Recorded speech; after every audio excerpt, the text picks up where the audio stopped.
जय हिंद। आज है 16 मार्च 2024 और 16 मार्च 2024 से बनने वाले सभी महत्वपूर्ण करंट अफेयर्स के क्वेश्चन के बारे में जानेंगे और उससे जुड़ी जो भी अन्य जानकारी होगी उसके बारे में भी जानेंगे। आज के वीडियो का PDF हम अपने टेलीग्राम चैनल पर अपलोड कर लेंगे, वहाँ से डाउनलोड कर लीजिएगा। तो पहला क्वेश्चन है, किस पूर्व मुख्यमंत्री की बेटी के कविता को गिरफ्तार किया गया है? तो ऑप्शन ए है के चंद्रशेखर राव। इनकी बेटी के कविता को हैदराबाद पुलिस ने गिरफ्तार किया है। अब गिरफ्तार क्यों किया है? तो आबकारी नीति मामले में घोटाला किया है और मनी लॉन्ड्रिंग के मामले में इनको गिरफ्तार किया गया है। अब नेता लोग पता नहीं क्यों इतना घोटाला कर रहे हैं। अभी झारखंड के हेमंत सोरेन थे मुख्यमंत्री, उनको CBI ने गिरफ्तार किया। फिर दिल्ली के केजरीवाल जो हैं, बार बार ED उनको नोटिस दे रही है। तो यही नेता लोग पता नहीं क्यों घोटाला करते हैं। बाद में तो ऐसे कसम खाते हैं कि हम जनता के लिए करेंगे, वो करेंगे। चुनाव से पहले, चुनाव जीतने के बाद तो सब घोटाला ही होता है। अगला प्रश्न, विश्व उपभोक्ता अधिकार दिवस कब मनाया जाता है? तो ऑप्शन ए है 15 मार्च को। प्रत्येक वर्ष 15 मार्च को विश्व उपभोक्ता अधिकार दिवस मनाया जाता है। अगला प्रश्न, केंद्र सरकार ने किस प्रकार के खूंखार जानवरों के बिक्री और प्रजनन पर प्रतिबंध लगा दिया है? तो ऑप्शन डी है कुत्ता। खूंखार जो कुत्ता है उनके बिक्री और प्रजनन पर रोक लगा दिया है। वैसे पालता कौन है? शहर के लोग ही पालते हैं, जिससे कोई फ़ायदा है नहीं। कभी खिसिया जाएगा तो उन्हीं लोगों को काट लेगा। एक दोस्त का है तो ऐसा ही हुआ था, गुस्सा हुआ कुत्ता तो उसी को काट लिया। इससे अच्छा है गांव के लोग हैं कि गाय पालते हैं, कम से कम रोटी खिलाते हैं, अच्छे से चारा भी देते हैं और गाय से बहुत कुछ मिल जाता है। लेकिन कुत्ता पालने का एक शौक़ है तो पालें और नुकसान करें, जाके इंजेक्शन लगवाएं जब काटे तो। अगला प्रश्न, विश्व आध्यात्मिक महोत्सव कहाँ मनाया जा रहा है? तो ऑप्शन डी है हैदराबाद। हैदराबाद में विश्व आध्यात्मिक दिवस मनाया जा रहा है। इसमें हमारे देश की राष्ट्रपति जो द्रौपदी मुर्मू जी हैं वो शामिल हुई हैं। इस कार्यक्रम महोत्सव में राष्ट्रपति द्रौपदी मुर्मू जी शामिल हुई हैं। अगला प्रश्न, किस राज्य में मिनी स्पोर्ट कॉम्प्लेक्स खोला गया है? तो ऑप्शन डी है मणिपुर। मणिपुर में मिनी स्पोर्ट कॉम्प्लेक्स खोला गया है। मणिपुर के इम्फाल के अकम्पट में, मणिपुर के इम्फाल के अकम्पट नाम की एक जगह है, नाम भी कुछ अटपटा है, अकम्पट में, वहाँ पे ये खोला गया है। अब मणिपुर में खोला गया है तो मणिपुर के CM कौन है? N बीरेन सिंह। और मणिपुर के राज्यपाल कौन है? सुश्री अनुसुईया उइके मणिपुर के राज्यपाल हैं। अगला प्रश्न, मानव विकास सूचकांक 2023-24 में भारत किस स्थान पर है? तो भारत का स्थान है 132वां। ऑप्शन डी है 132वां। भारत का स्थान 132वें नंबर पे है, जबकि कुल 199 देश थे तो 199 में से भारत 132वें स्थान पे है। अभी भी कुछ खास अच्छा नहीं है। 100 से नीचे आए या फिर 50 से नीचे आए तब माना जाएगा कि भारत में अच्छा विकास हो रहा है मानव का। ये जारी कौन करता है? तो यूनाइटेड नेशन इसे जारी करता है। ये सूचकांक जो है मानव विकास सूचकांक यूनाइटेड नेशन जारी करता है। अगला प्रश्न,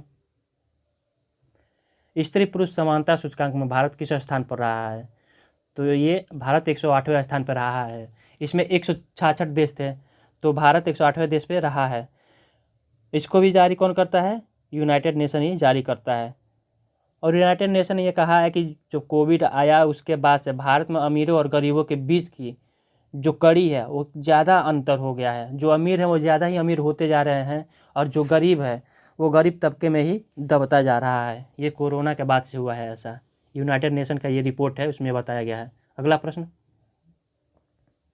भारतीय मानक समय के विस्तार के लिए राष्ट्रीय समय प्रोटोकॉल का उद्घाटन कहाँ किया गया है? तो ऑप्शन सी है मुंबई। मुंबई में राष्ट्रीय समय प्रोटोकॉल का उद्घाटन किया गया है। अच्छा, भारत का मानक GMT क्या है? ग्रीनविच टाइम क्या है? Mean time. तो कहाँ से लिया जाता है? तो अब मिर्ज़ापुर से लिया जाता है। उत्तर प्रदेश का जो इलाहाबाद है उसके पास मिर्ज़ापुर है, वहाँ से लिया जाता है। वहाँ का जो टाइम है वही ग्रीनविच टाइम है भारत के लिए। भारत में एक ही मानक टाइम है, जबकि अन्य देशों में ज़्यादा विस्तार होने की वजह से अलग अलग कई सारे मानक टाइम होते हैं। जैसे रूस में 11 मानक टाइम है, अमेरिका में 7 मानक टाइम है। मतलब वही टाइम जोन जो होता है अलग अलग जोन में बांटा गया है। और वैसे ऑस्ट्रेलिया में 3 टाइम जोन है। भारत में तो अपने भारत में केवल एक ही है, मिर्ज़ापुर में। अगला प्रश्न, केंद्र सरकार ने ई-वाहन के निर्माण को बढ़ावा देने के लिए कौन सी नीति लाई है? तो ऑप्शन बी है ई-वाहन नीति। केंद्र सरकार इस नीति के अनुसार ये जो भी निर्माता वाहन निर्माता हैं उनको ये मतलब बढ़ावा देगा कि जिससे वो ई वाहन निर्माण करें। ई वाहन मतलब वही इलेक्ट्रिक वाला वाहन, जिससे कि कम प्रदूषण फैले। बाकी ये जो डीजल पेट्रोल वाला है, इससे तो जब धुआं निकलता है तो ज़्यादा ही प्रदूषण फैलता है। और ये ई वाहन जो रहेगा इलेक्ट्रिक वाला, उससे तो प्रदूषण नहीं फैलता है, आवाज़ भी बहुत कम होता है। तो भारत सरकार ये कोशिश करेगा कि जो भी वाहन निर्माता है वो ई वाहन का ही निर्माण करें। अगला प्रश्न, वैकल्पिक ऑटो ईंधन के रूप में किस हरित गैस को लॉन्च किया गया है? तो ऑप्शन बी है मेथेनॉल। किसे किया गया है? मेथेनॉल 100 नाम से है, इसे वैकल्पिक ऑटो ईंधन के रूप में लॉन्च किया गया है। इसको लॉन्च किसने किया है? पेट्रोलियम एवं प्राकृतिक गैस मंत्री हरदीप सिंह पुरी ने किया है, और ये दिल्ली में इसका लॉन्च हुआ है। अगला प्रश्न, सरकार ने फिल्म प्रमाण प्रक्रिया में कौन सा अधिनियम जारी किया है? तो ऑप्शन ए है सिनेमैटोग्राफी प्रमाण 2024। सिनेमैटोग्राफी प्रमाण 2024, ये 2024 छूट गया है। तो ये अधिनियम जारी किया है। अब जो भी फिल्म बनेंगे तो इसके हिसाब से ही बनेंगे। ये प्रमाण पत्र जारी किया जाएगा, सिनेमैटोग्राफी प्रमाण पत्र 2024। अगला प्रश्न, नागरिक संशोधन अधिनियम 2019 के तहत आवेदन के लिए कौन से मोबाइल ऐप को लॉन्च किया गया है? तो ऑप्शन सी है CAA 2019। ये प्ले स्टोर पे है, इस पे जाके अपनी नागरिकता दायर की जा सकती है। जो बांग्लादेश, पाकिस्तान या फिर म्यांमार के जो नागरिक हैं वो इस पे अपनी भारतीय नागरिकता के लिए आवेदन कर सकते हैं। वैसे भी प्ले स्टोर तो अब 30% लगा ही रहा है, इसमें तो कमाई नहीं होगी भारत सरकार का, तो फिर भी जिस पे कमाई हो रही है उस ऐप पे तो प्ले स्टोर ने लगा दिया कि जितना कमाओगे उसका 30% हमें चाहिए। सभी ऐप पे नहीं हुआ है, कुछ ही ऐप पे हुआ है। बाकी जो विदेशी हैं, उस विदेश में भी ऐसा कहा था प्ले स्टोर ने, लेकिन विदेशियों ने मना कर दिया कि हमारे देश में ऐसा नहीं चलेगा नियम। लेकिन भारत में ही पता नहीं क्यों कुछ ऐप पे अभी ये नियम लागू हो गया है। अगला प्रश्न, रक्षा मंत्रालय भारतीय नौसेना के लिए 25 डॉर्नियर विमान किससे खरीदेगा?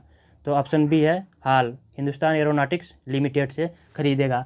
अभी रक्षा मंत्रालय ने ही इसी से, हाल से ही, हिंदुस्तान एरोनॉटिक्स लिमिटेड से ही 32 हल्के हेलीकॉप्टर को भी खरीदने की मंजूरी ली है। तो ये 25 डॉर्नियर विमान भी खरीदेगा हाल से ही रक्षा मंत्रालय, और 32 हल्के हेलीकॉप्टर भी खरीदेगा इसी से, हाल से। अगला प्रश्न, चालू वित्त वर्ष में देश में कितने पेटेंट जारी किए गए हैं? तो ऑप्शन बी है 1 लाख। अब ये पेटेंट क्या होता है? जैसे मान लीजिए हमारा वीडियो है, अब हमारा वीडियो आप अपने चैनल पर डाल सकते हैं। किसी का मतलब कोई अपने चैनल पर डालेगा तो वो कॉपीराइट आ जाएगा। यूट्यूब अपने आप वीडियो को पेटेंट दे देता है कि ये वीडियो जिसने डाला है उसके नाम पे इसको एकाधिकार मिल गया। पेटेंट मतलब एकाधिकार, उसको एकाधिकार मिला है। अगर हमारा वीडियो कोई अपने चैनल पर डालता है तो उस पर कॉपीराइट आ जाता है। ठीक वैसे ही पेटेंट वही होता है कि किसी ने कुछ भी खोज किया है या फिर कुछ बनाया है तो उसका पेटेंट वो खुद करा लेता है। तो भारत में वित्त वर्ष मतलब इस वित्त वर्ष में 1 लाख, लगभग 1 लाख के आसपास पेटेंट जारी हुआ है। अगला प्रश्न, किस देश में राष्ट्रपति के लिए ऑनलाइन मतदान हुआ है? तो ऑप्शन सी है रूस में। 3 दिन तक ये चलेगा। अभी तो आज तक चलेगा, कल तक नहीं, आज तक चलेगा, और ऑनलाइन मतदान हो रहा है। ऑप्शनल है कि ऑनलाइन देंगे या ऑफलाइन देंगे, जिसके पास समय नहीं है वो ऑनलाइन मतलब मतदान दे सकता है। अब रूस में हुआ है तो रूस का राजधानी कहाँ पे है? मॉस्को में, और रूस की मुद्रा क्या है? रूबल।